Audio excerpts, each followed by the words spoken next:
May mga tanawin na kahit hindi mo pa napupuntahan, parang kilala mo na. Parang may tahimik na koneksyon sa alon, sa hangin, sa mga batong hinubog ng panahon. At ngayon, sinusubukan ko siyang ipinta. Inumpisahan ko nga pala sa blankong papel. Tahimik, malinis, parang walang kahit anong mali. Pero sa totoo lang, dito nagsisimula ang lahat ng kaba. Kasi sa unang patak pa lang ng tubig, wala nang bawian. Hinahayaan kong dumaloy ang tubig at ang kulay. Walang pilitan, walang kontrol. Unti-unti, lumalabas ang langit. Hindi siya perpekto, hindi pantay, pero totoo.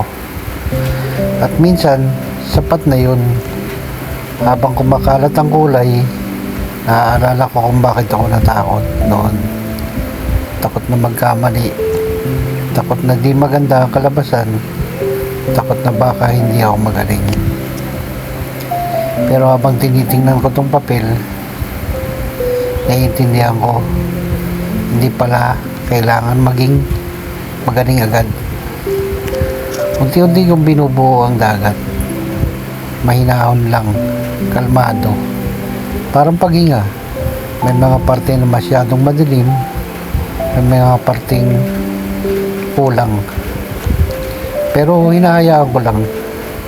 Dahil sa watercolor, ang sobrang kontrol, minsan siya pa ang sumisira. Ngayon, sinisimulan ko na ang bato. Yung matibay, pero hinugis ng panahon. Hindi siya perpekto. May mga bitak, may mga hindi pantay.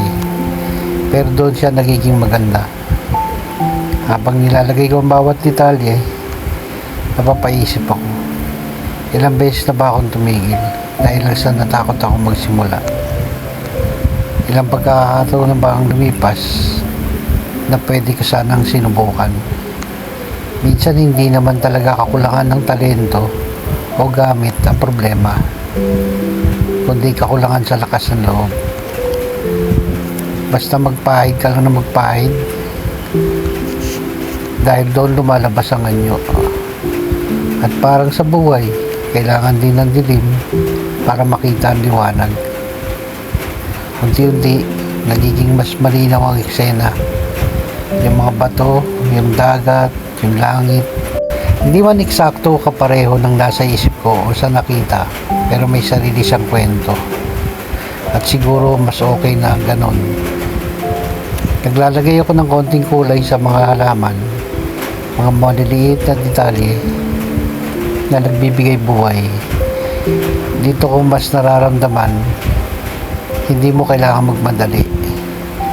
Ang bawat stroke may oras. Kung nagmamadali ka, mapipilitan ang galaw. At kapag napipilitan, nawawala yung natural na ganda. Hihinto ako, sandali, tinitingnan ang buong painting. Hindi siya perpekto at alam kong may mali. Pero alam mo kung ano yung dahilan bakit nagpapatuloy ako. Masaya ako sa proseso kasi sinimulan ko.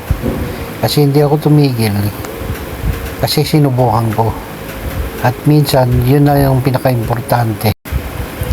Kung ikaw ay nanonood ngayon at matagal mo nang gusto magpinta pero natatakot ka pa rin, ito na siguro yung paalala na hinihintay mo.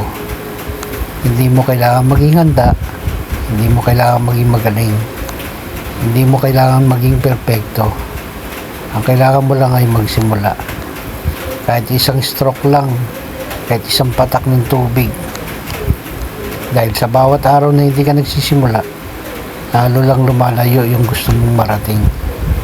Pero sa bawat araw na sumusubok ka, kahit maliit na hakbang, palapit ka na. Day 3 pa lang po. Ito, marami pang mali, marami pang matututunan.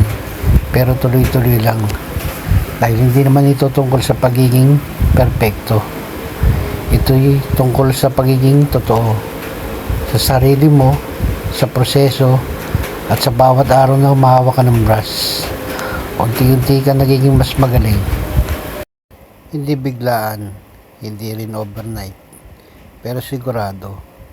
Kaya kung natatakot ka pa rin hanggang ngayon, okay lang yun. Pero wag mong hayaang doon na lang magtapos.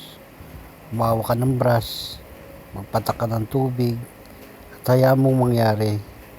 Dahil minsan, ang pinakamagandang likha ay hindi planado.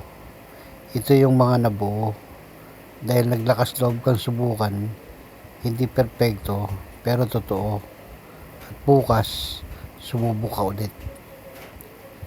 Maraming salamat sa pakikinig.